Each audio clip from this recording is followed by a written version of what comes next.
Welcome back. All right, so I'm going to start with what I'm wearing. This is an old starter fashion jersey that I found on eBay for relatively cheap. At one point in time, Starter decided that home and away jerseys and third jerseys, they want to do something different. So they tried like this blue color with various different jerseys. And I have the Flyers now with this color blue, which is weird.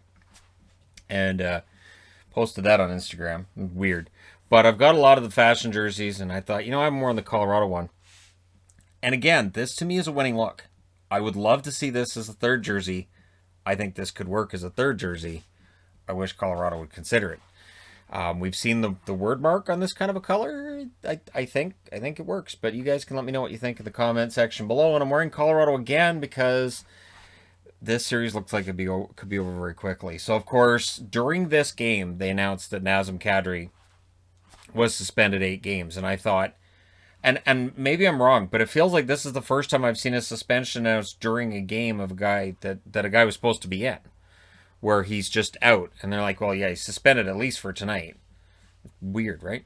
So, and of course, it meant I couldn't make a video on that when it took place because I had 4 boards going at that time. I was finishing up one and I had 3 other ones going. So, physical start to this one. And of the games that were played tonight, this was probably one of the most physical. St. Louis was throwing a lot of hits. They were trying to dictate the play. And they did. This is the weird thing. St. Louis played a really good game. This has got to be a head scratcher. So it's Soderberg's first game in this playoffs, and I thought he played well. The Blues press at 2.5 minutes.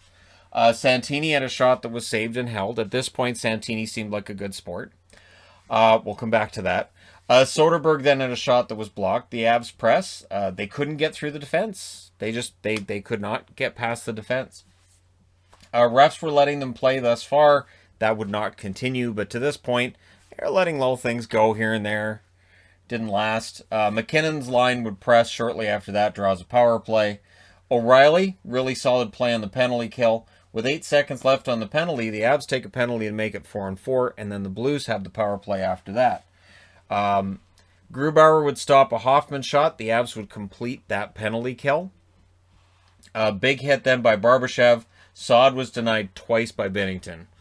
Saad was just absolutely robbed there. Best first period I thought of the series for St. Louis. They kept Colorado from getting a lot of shots. It was pretty good. But remember last night we saw Minnesota do that to Vegas, right? This wasn't the same game. Score might look similar, not the same game. Last minute robbery by Grubauer, and then with 10 seconds left, we end up with some 4-on-4 due to a scrum that takes place. So at the horn, 10 seconds later, they decide to get kind of scrummy with one another again.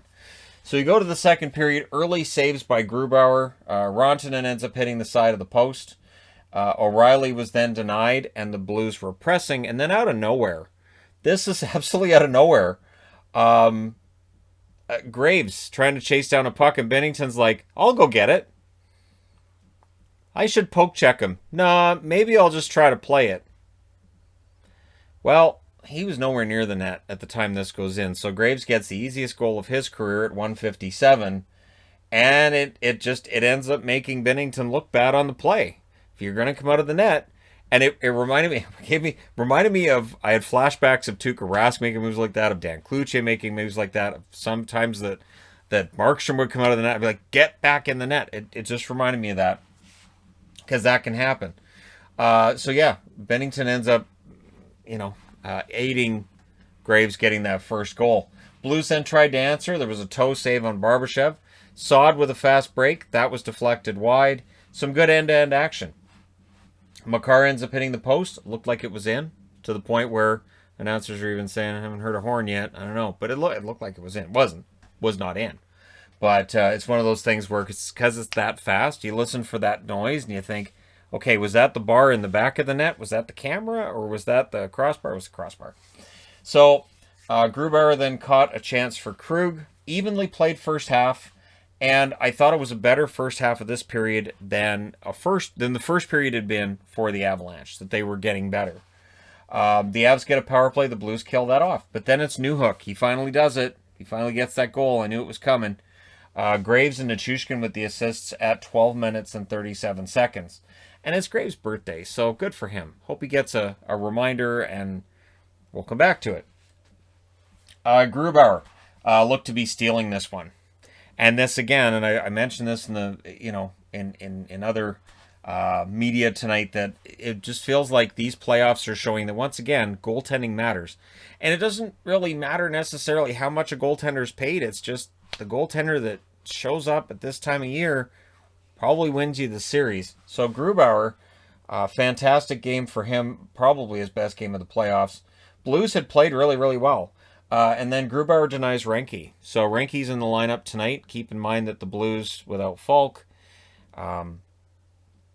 it's a thin lineup in some regards for St. Louis right now. The Avs score. The Blues challenged it for goalie interference. I'm not sure what they were challenging for the goalie interference on. There was like a mild brushing of the stick while they were going for the puck. But there was time for a reset there, so it counts. It's Jost from Landeskog and Girard at 16:08. So it counts. The Avs get a power play. But the Blues, clearly ticked off with the way this game's going, get a shorthanded goal 9 seconds later. It's Bozak from O'Reilly and Parayko, shorthanded, and then the Blues kill off the remainder. So you get the feeling that maybe this is that momentum shift that St. Louis needs, right? So we're going to the third period. It's 3-1 Colorado. Blues had the early jump. They did. They played well early. And the Avs were pressing 3 minutes in. They end up getting a power play. The Blues would kill that off. Grubauer freezes a puck. Scrum ensues after that. Kyrou goes to the net, but he ends up losing the puck on his way to the net, because when you try to go through too many guys or the wrong guys, that's the way that works. Rantanen then had a shot that was saved. The Avs really fine at this point. There was a decent amount of time there without a whistle, which is fine with the Avs. You're up by 2 goals, right? Nichushkin with a fast break. That chance was kicked out. Landeskog whiffs on one right in front of the net. It bounced over his stick, but he still looks like a whiff, right? And the Kit Kat commercial shows, so that means Pierre Maguire's got to talk about how Kit Kats remind him of Jaromir Jagr. And John Forsland almost asked him to tell the story, and I was thinking, John, you don't want to go down that rabbit hole, my friend. You do not want to go down that rabbit hole. You'll be asking to go to Seattle now. They don't play till October. I am aware of when they play. 9:54 left. We get a power play for the Blues. The Avs penalty kill, shot blocking nicely as well. Taves then made the final clear to end it. Landeskog, nice toe drag, but he ends up shooting it high. And then it's Saad. He scores from Burakovsky and Soderberg at 13:42. Beautiful goal by Brandon Saad. Blues try to answer. They pull the goalie because, sure, why not? You're down 2-0. You're down 4-1. You've got to get something going. Your team's played well 6-on-5 this year. So sure, no problem with it. And then with 2:24 left in the game, Landeskog takes a penalty. So that makes it a 6-on-4. Also means that Colorado can ice the puck and not have to worry about the icing. And they were talking about this Velocicoaster. So again, if you're watching NBC, they're talking about this Velocicoaster thing in Universal Florida. And Pierre Maguire says, so we can go to Florida and we can go on this roller coaster and I'll hold your hand.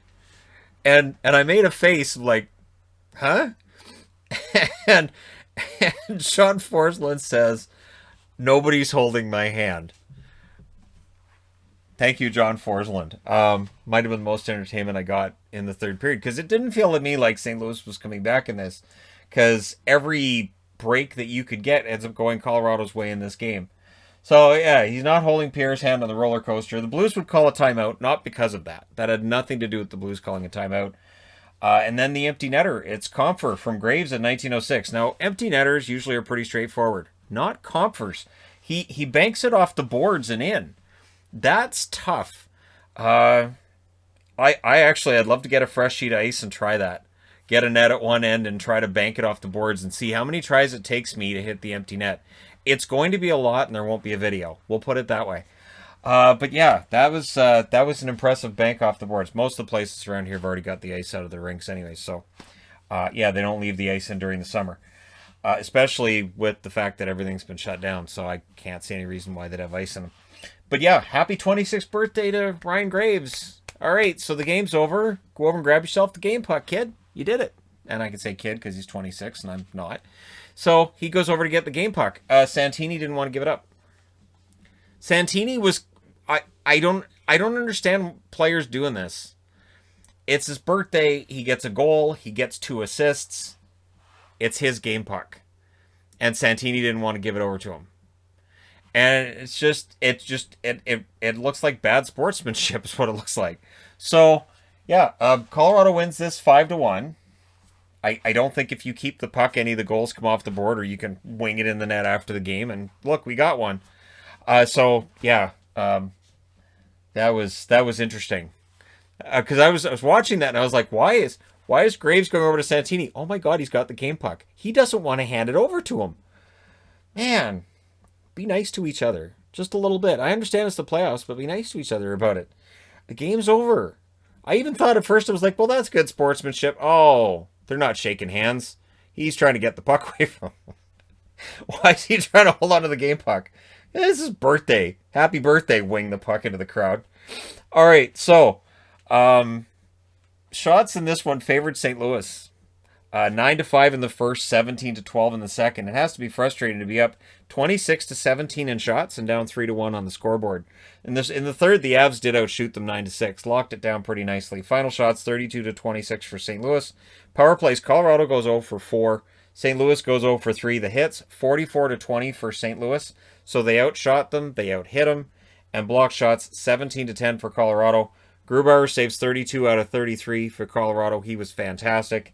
And Binnington saves 21 out of 25. And now we get into this conversation about Binnington. Colorado's up 3-0. Binnington's lost, 6 in a row in the playoffs now? I think it's 6 or 7 in a row in the playoffs. So there's that storyline that's there. And it's noteworthy.